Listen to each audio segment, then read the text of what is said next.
What's going on, everyone? From LowKick MMA, my name is Dane Podolsky. I'm joined with Charles Energy Johnson. He is set to return to the UFC Octagon on November 18th when he takes on Rafael Estevam. Charles, thank you so much for taking the time. No problem, bro. No problem. Just first off, how are you doing today? How's training been going? Training is good, bro. And training is excellent. I feel good. Got up at 6 a.m., been doing three a day. So, days are flowing really well. Weight's good. Body's feeling good. In terms of this fight with Estevam, how did this one come together? Have you gotten to watch any of the previous footage on him? And what do you think gives you the advantage over him? Um, I mean, the advantage is I'm better than most guys. Anybody he's faced, it's hard to prepare for somebody like me who can do anything and can take the fight anywhere at any given time. And it's not many people who move and fight like me in the world. So that's my advantage, just being myself. And I don't know much about him. I just know it's gonna be a tough fight, and I'm ready for it. I can tell you, he's undefeated. He is a big I favorite. know the numbers, but that shit don't mean nothing to me. No, Isaiah sick because he's undefeated and he's gonna be a big favorite for this fight. You're coming off back-to-back losses. Do you feel like you're being overlooked a little bit? And does that kind of motivate you a little bit being the underdog? If you watch my fights, then most people feel like I won the Ode fight and the Cody Durden fight when I fought the way I should have fought. I was doing well in that fight. Other than being smothered and wrestled for the fight. So this guy is gonna probably try to come with the same game plan, try to smother me, stay on me, but I'll be prepared. I just been grinding, working on some things, watched a lot of film on myself, had time to rest, get healthy, get my body together because it was like 2 years of me just fighting every 2 months, and constantly. I took the Ode fight on 9 days notice. On bed, like chilling in Thailand. So I had a time difference, 15-hour time difference, all type of things going against me that fight that he was preparing for months and still feel like I won that fight. So for me, it's just going in there, being myself. I'm prepared. I'm ready. I'm strong. I'm healthy. Finally, so it just ready to go in there and put on a great performance for the UFC and I was myself. I was just saying because this will be your fourth fight of 2023, which is something that Yeah. only a very small handful of fighters in the UFC can say. And yet this will be a 10-month, not sorry, not 10-month, a 6-month layoff, Seven, 7-month yeah, layoff. seven by the time I fight. Yeah, Yeah, which for Charles Johnson, I mean, that's a long time. yeah, and it's time for me to get healthy, and time for me to rest, and time for me to address things, and time for me to just be ready to fucking go when it's time. I'm excited, bro. Like honestly, this is the best I've felt in a while going into a fight. And just from health standpoint, like most fights, I'm pretty confident about my abilities. But I was pushing the button a lot and not healthy for most of every UFC fight I've had. And so even when I said I was healthy against Cody, I still had things lingering that I just felt they felt better. So I said I'm good, I'm healthy, I feel good. So but I still didn't give my body time to rest. Some things take longer than 2 months. And then when you continue training, you don't really ever have time to rest and actually get things, you know, properly healed. So for me, I'm healed up and I'm ready to go. Well, I'm glad to hear that you're healed up. And even bigger than fighting, since last time you fought, you became a dad. You're a girl dad. Congrats to you. How has that sort of changed your life? And does that change your motivation in going into any fight? Of course, man, like it's a different level of day for me now. It's like I've always been a focused individual. I've always wanted to be a father from the time I was 19 years old. I want to be a young dad, and I'm finally able to be a father now and provide in a way that I wouldn't have been able to then. And for me, it's just on the days that shitty, I haven't had any shitty days since I've had her. But on the days where it's tougher days to get up and go, I haven't had those because I wake up, I see her, she's smiling, she makes me feel good, and I'm just like, let's go. So my days have been better. Um, I can deal with. I know how to get my rest when I need to, and my fiance, my lady, she does a great job at just allowing me to focus on what I need to, and and when she needs help, she'll let me know. But she does a great job at um just meal preps for me. This camp have been great. I just told her what I need, what I normally do, and she does it instead of it taking time off of my plate. And I can rest or I can take care of the baby while she's doing that. So we just do our teamwork has been really well, and I'm just happy, man. I'm a happy individual at this point in time. The only thing to round out my happiness is getting here, get this win, and just able to sit back and take care of my family.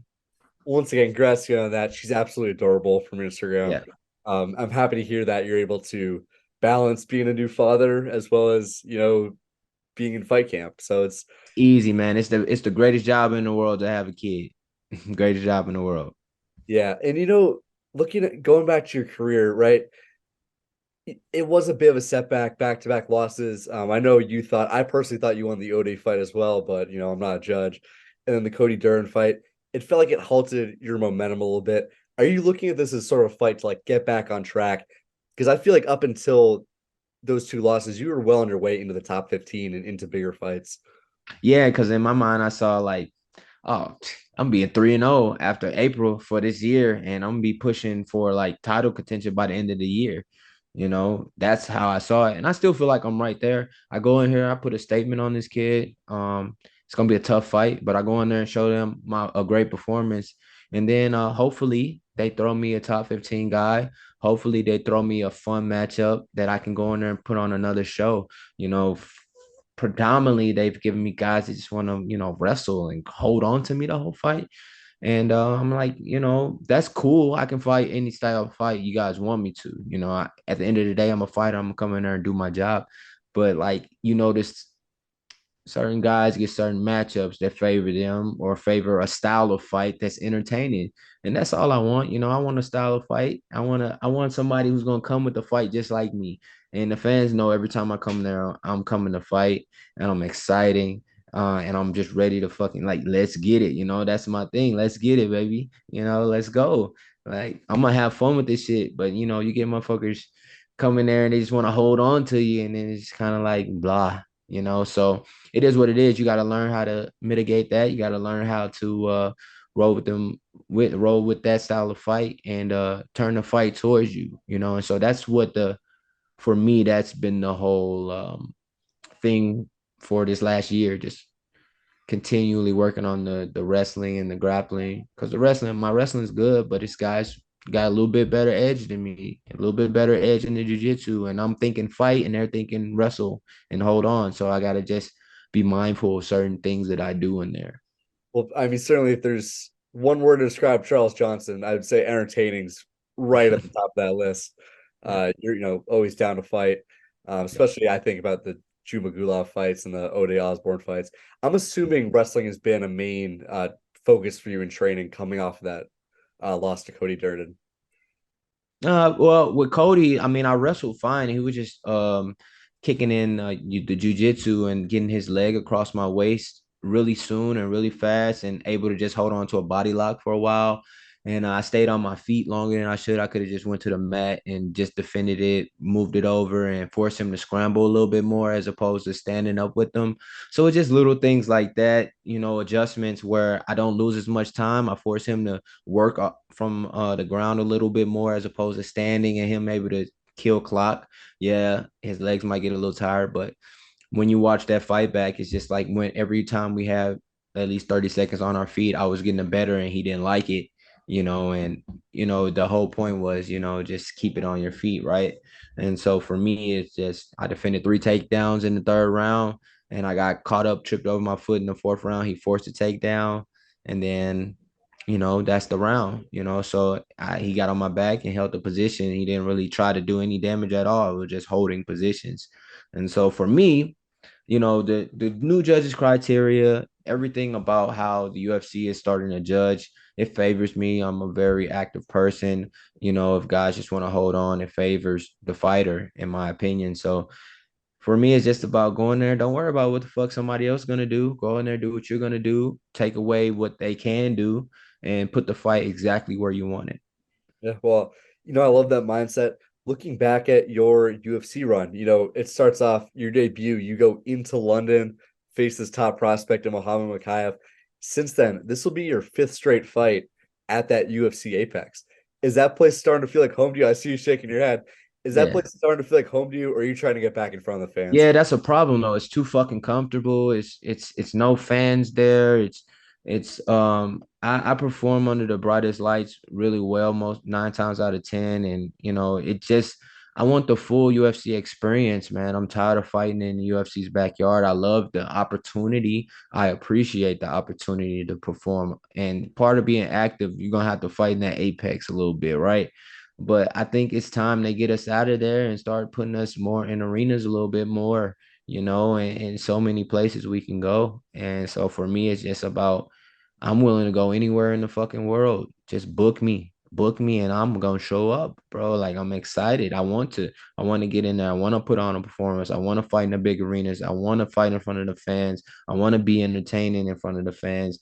That Apex is just it's a lazy show, but you got to go perform still. You're still in front of everybody's eyes, so you still got to go in there perform. But it's difficult to get up for at times.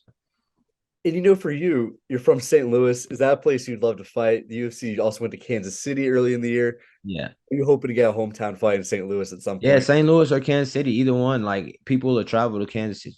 A lot of people will travel to Kansas City to see me fight. So either one, anywhere close to the Midwest, people will come see me fight. The Apex just takes away that opportunity when tickets are sold for 16, 1700, 2500 bucks. How can my family and friends afford that? They can't. For you, if all goes well, you win this fight. What are your goals going forward? You mentioned you want top 15 next.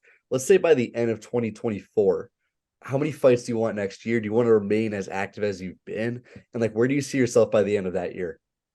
We'll talk about it after this one. Right now I just want to focus on this fight and this performance, man. I'm really focused on performing at my best for this fight. It's not gonna be probably the best version of me, but it's definitely for me. I've labeled this camp climb back to the top, so I'm focused on getting back to the top. I'm focused on building myself back to title contention, and it starts with making a statement in this fight. Once I do what I need to do here, I would love to fight again before the year's out. I hope somebody falls out of one of those cards. As long as I'm healthy, I'll jump on. Um, and I'm gonna just make sure I stay consistent after that Saturday if I'm blessed enough to do that. But right now, all the attention and focus is on that. And January also has a card in Canada I'm looking at. If Jimmy Flick pulls out, I would love to fight Malcolm Gordon. And so I'm very focused on next weekend. That's what matter most. I have to win. And I know I have to win. UFC usually doesn't keep you around for a fourth fight on the contract. So I'm focused on having a great performance first and foremost. And then I'll just let, everything else handle itself. You mentioned you're training in Michigan for this fight. What gym are you training out of, and who have been your main training partners this camp? I train at Murcielago MMA and head coach Joaquin Rodriguez, strength and conditioning coach Justin Hardick, and we train out of the Simmons Academy of Wrestling, Nick Simmons facility. And so it's always guys that I can wrestle around with. It's a top wrestling academy. And as far as teammates, um, Mondo Gutierrez, one of my teammates, I train with him often. I have a young guy, Jake Scott. He's about 4-0 right now, fighting at flyweight. He just fought about a week ago. I trained with him. Freddie Rodriguez, I believe he's 6-0 or 6-1, fighting in the LFA. Um, and Adam, my boy Adam, he's fights at 145. I believe he's about 6-1 as well. We got a lot of prospects, professionally, and some young guys coming up that's always coming through that are wrestle based, So we got a bright young room of 135, 145, 125, and it's only growing. and continually get guys popping in from other parts of Michigan every now and then. So like Jared Brooks comes through once every blue moon. He's the world champion for one championship. So um, just good things like that. So just it's a good practice room. It's a good vibe. It's for real. The gym ain't one of the biggest gyms, but we got a lot of packed talent in there. Joaquin Buckley, my brother, my teammate from St. Louis. We got Chaos Williams. We got former LFA, former UFC vet Daquan Townsend, former UFC vet Michael Gilmore. And so like we got a lot of talent in there, a lot of mentorship, a lot of experience. So it's just a good vibe in the room. Yeah, for sure. I'd say that Murcielago, I've talked to Joaquin Buckley. It's very much a growing gym. There's a lot of rising talent there, and you're certainly a part of it. I did want to ask, you posted this awesome video a while back about the USADA testing, something that a lot of fighters will shy away from. You, for some reason, were atop the list of one of the most tested athletes. Why was that? And I'm assuming you're pretty happy that USADA is parting ways with the UFC.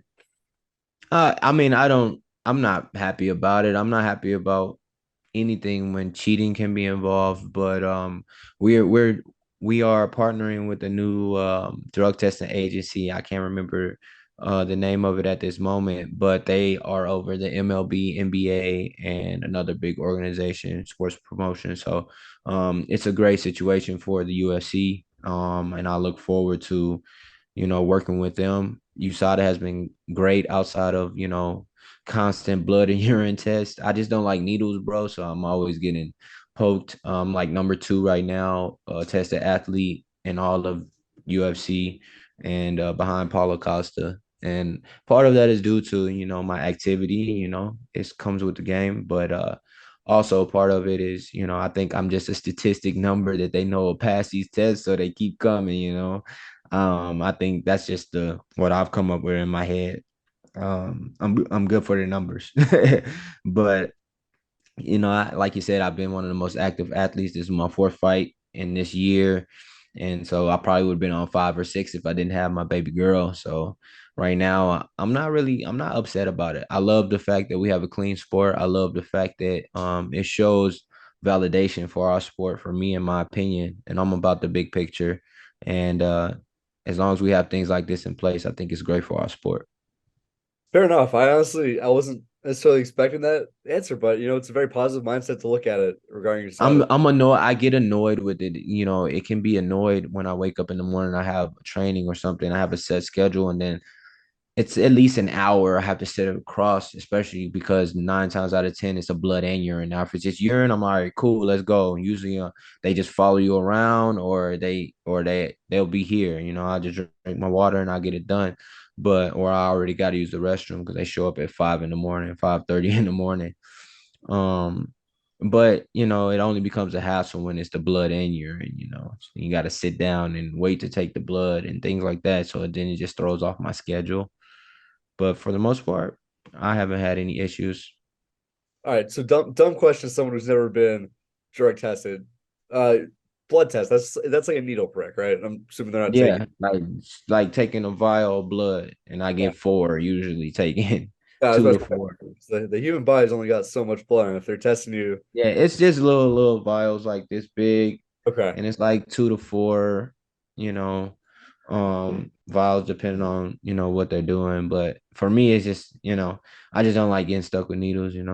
yeah, That's no, I feel that. Looking at ahead to your division, Alexandre Pantoja recently became the champion. He fights Brandon Royval soon. How do you see that fight playing out? I got Roy Val, man. I fought Roy Val. I know how I've seen his evolution.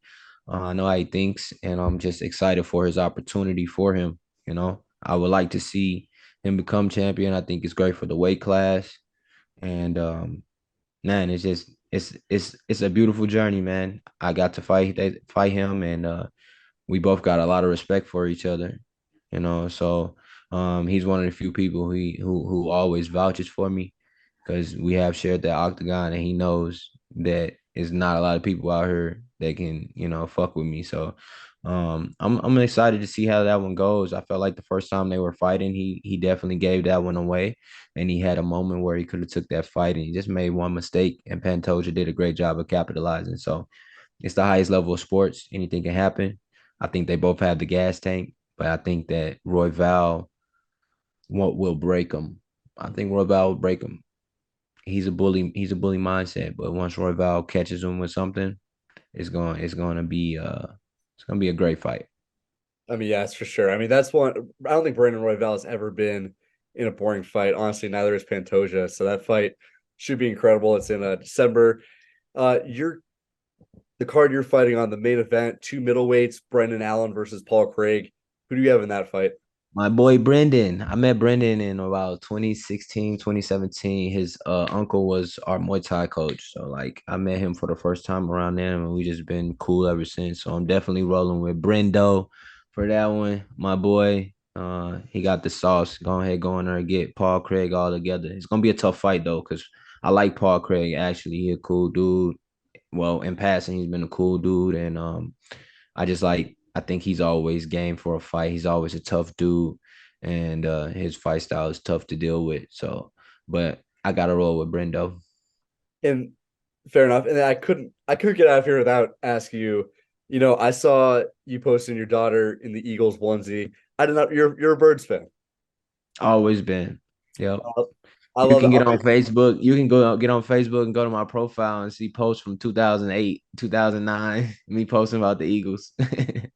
So I'm When we had the Rams and the Rams were the greatest show on turf, I wasn't a Rams fan. So for context. I'm based in Philly. I go to Temple University. I'm a yeah. diehard Philly fan. So I love to hear that. Love to interview. Yeah, I made a few trips up to Philly to train at the University of Penn with Jordan Burroughs.